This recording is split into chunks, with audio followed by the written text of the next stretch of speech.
Hormuz প্রণালী বিশ্বের জ্বালানি সরবরাহ ব্যবস্থার অন্যতম গুরুত্বপূর্ণ জলপথ। কোন জায়গায় রয়েছে এই হরমুজ প্রণালী? আসুন আপনাদের শুরুতে চট করে একবার ম্যাপের মাধ্যমে দেখিয়ে দিই যে হরমুজ প্রণালীটা কোথায় রয়েছে। এই হচ্ছে হরমুজ প্রণালী, ইরান আর তার ঠিক গা ঘেঁষে যে পার্সিয়ান গালফ ঘেঁষে এই হচ্ছে হরমুজ প্রণালী অর্থাৎ স্ট্রেট অফ হরমুজ। এইটা কিন্তু এই মুহূর্তে দাঁড়িয়ে সব থেকে বেশি আলোচনার কেন্দ্রে, কারণ মিডল ইস্ট থেকে যে তেলের জাহাজগুলো বেরোয় এবং যেটা গোটা বিশ্বে ছড়িয়ে পড়ে সেটা কিন্তু এই স্ট্রেট অফ হরমুজ দিয়েই বেরিয়ে আসে। আর এটা নিয়ে যখন তীব্র সামরিক হুঁশিয়ারি চলছে ঠিক তখনই তার অদূরে গালফ অফ ওমানে ঘটে গেল বড়সড় ঘটনা। কি ঘটেছে গালফ অফ ওমানে? সোমবার 2রা মার্চ 2026 ওমানের রাজধানী মাস্কাট উপকূলের কাছে বিস্ফোরক বোঝাই একটা ড্রোন বোট আঘাত হানে একটা তেলবাহী ট্যাঙ্কারে। দেখুন সেই ছবিটা এবার আপনাদেরকে দেখাই। এই জলপথই হরমুজ প্রণালীর প্রবেশদ্বার, যেখান দিয়ে বিশ্বের প্রায় 20% অপরিশোধিত তেল সরবরাহ হয়, সেখানেই কিন্তু ঘটেছে এই ঘটনাটা। দেখুন স্কাইলাইট জাহাজ তেল নিয়ে বেরোচ্ছিল, তার ওপর ঘটেছে এই ড্রোন হামলা এবং তারপর গল গল করে কালো ধোঁয়া বেরোচ্ছে। বিশ্বের প্রায় 20% অপরিশোধিত তেল পরিবাহিত হয়, ফলে ঘটনাটা শুধু একটা সামুদ্রিক হামলা নয় বরং বিশ্বব্যাপী জ্বালানি নিরাপত্তার উপর সরাসরি আঘাত হিসেবেই দেখা গিয়েছে। দেখুন সেই ছবিটা।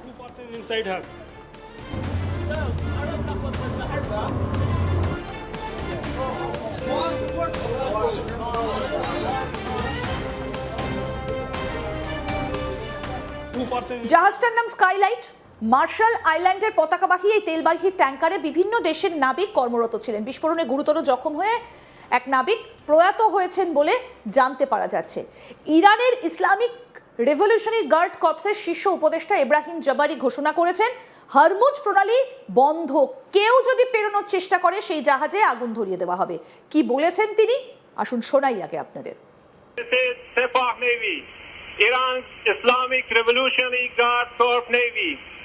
From now on, all navigating through the Strait of Hormuz is forbidden.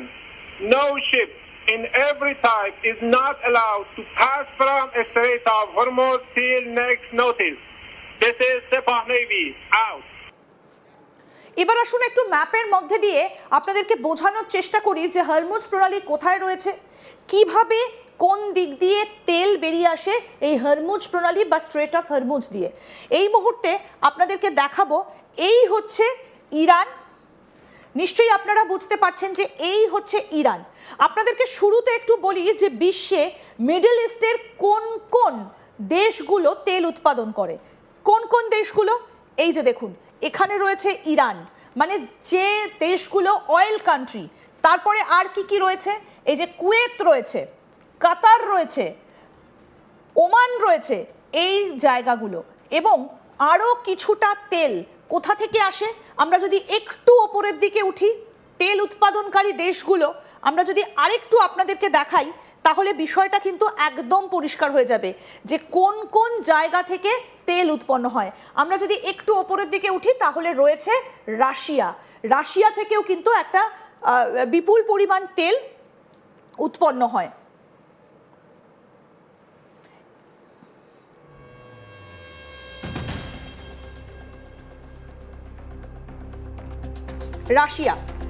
Russia থেকেও কিছুটা তেল উৎপন্ন হয় এবং তারপরে রয়েছে এই যে মিডল ইস্টের পোর্শনটা। আশা করি এবার আপনারা পুরো জায়গাটা বুঝতে পারছেন। এই যে Iran, Kuwait, Iraq, Saudi Arabia, Oman এবং কিছুটা তেল কিন্তু আসে রাশিয়া থেকে। এবং তারপরে আর তেলের ভান্ডার কোথায় রয়েছে আমরা সেই দিকগুলো আপনাদেরকে পরে দেখাবো যে আর কোন কোন জায়গা থেকে তেল উৎপন্ন হয়, যেমন ভেনেজুয়েলাও একটা দেশ। কিন্তু আমরা এখন এই মুহূর্তে মিডল ইস্ট নিয়ে আলোচনা করছি এবং তেলগুলো কোথা দিয়ে বেরোয় সেগুলো আপনাদেরকে দেখাচ্ছি। এবার আপনাদেরকে দেখাবো শিপ ট্র্যাকার, মানে কোন কোন শিপ কোথায় কোথায় দাঁড়িয়ে রয়েছে। আসুন আপনাদেরকে এবার এক এক করে শিপগুলো দেখাই যে কোন কোন ভেসেল কোথায় কোথায় রয়েছে। কোন কোন ভেসেল রয়েছে আমরা দেখাই, ট্যাঙ্কার্স এবং কার্গো ভেসেল। আসুন দেখাই কোথা থেকে কোন জাহাজগুলো কোন দিক দিয়ে কোন প্রণালীর মাধ্যমে তেল বহন করছে। দেখুন, আপনারা নিশ্চয়ই বুঝতে পারছেন রেড এবং গ্রিন এখানে রয়েছে। কি কি? রেড যেগুলো আপনারা দেখতে পাচ্ছেন এগুলো হচ্ছে অয়েল ট্যাঙ্কার, আর যেগুলো গ্রিন সেগুলো হচ্ছে কার্গো ভেসেল। এবার অত্যন্ত গুরুত্বপূর্ণ যে বিষয়টা হয়ে দাঁড়াচ্ছে সেটা হচ্ছে এই যে স্ট্রেট অফ হরমুজ, এর দৈর্ঘ্যটা কত সেটা আপনাদেরকে বলি। এর দৈর্ঘ্যটা মোটামুটিভাবে 80 কিলোমিটার, কম বেশি 80 কিলোমিটার মতো। এইখান দিয়েই তেলের সমস্ত ট্যাঙ্কারগুলো বেরিয়ে আসে। কোন কোন জায়গা থেকে বেরিয়ে আসে? কুয়েত থেকে আসে, তারপরে আরও যে জায়গাগুলো রয়েছে কাতার থেকে বাইরের দিকে বেরিয়ে আসে। এই যে মিডল ইস্টের তেল উৎপন্নকারী যে জাহাজগুলো বাইরে আসে, কুয়েত, তারপরে কাতার, বাহরাইন, এই সব জায়গাগুলো থেকে তেল উৎপন্ন হয়ে মিডল ইস্টের এই জায়গা দিয়ে অর্থাৎ এই পার্সিয়ান গালফ দিয়ে এসে গালফ অফ ওমান হয়ে, আপনাদেরকে একটু আগে গালফ অফ ওমান দেখাচ্ছিলাম, সেইখানে আগুন ধরিয়ে দেওয়া হয়েছে জাহাজটাতে, সেটা হচ্ছে গালফ অফ ওমানে অর্থাৎ হরমুজ প্রণালী থেকে ঠিক একটু আগে। এই হচ্ছে মাস্কাট যেটা আপনাদেরকে দেখাচ্ছিলাম। এবার এসে এই আরব সাগরে এসে পড়ে, তারপরে আস্তে আস্তে গোটা বিশ্বে তেল ছড়িয়ে পড়ে। এই মুহূর্তে দাঁড়িয়ে যে কথা বলা হয়েছে ইরানের তরফ থেকে, খুব স্পষ্ট করে বলা হয়েছে কি না, হরমুজ প্রণালী দিয়ে সকল ধরনের জাহাজ চলাচল নিষিদ্ধ, পরবর্তী নির্দেশ না দেওয়া পর্যন্ত হরমুজ প্রণালী দিয়ে জাহাজ চলাচল করতে পারবে না, খুব স্পষ্ট করে বলা হয়েছে। এবং তারপরে দেখুন এই জাহাজগুলো কিন্তু সব দাঁড়িয়ে পড়েছে, এরা স্ট্রেট অফ হরমুজের দিকে ঢুকতেও পারছে না এবং এখান থেকে জাহাজগুলো বের করতে পারছে না। এবার আপনাদেরকে যদি বিকল্প পথ খুঁজতে হয় তাহলে বিকল্প পথ কি রয়েছে, কোন দিক দিয়ে রয়েছে, আসুন এবার আপনাদের সেটা দেখাই। এই যে যদি বিকল্প পথে তেল আনতে হয় তাহলে কোথা দিয়ে আসবে?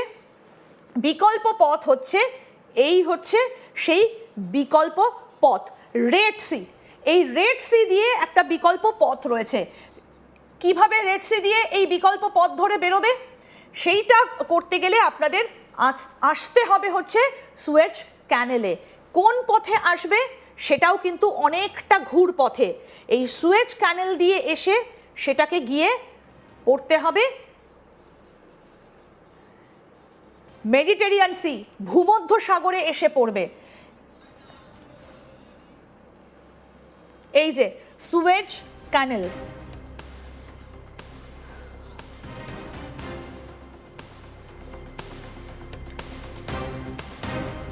এই যে সুয়েজ ক্যানেল, আপনাদেরকে যদি আরো ক্লোজ করে দেখাই, এই হচ্ছে সেই সুয়েজ খাল।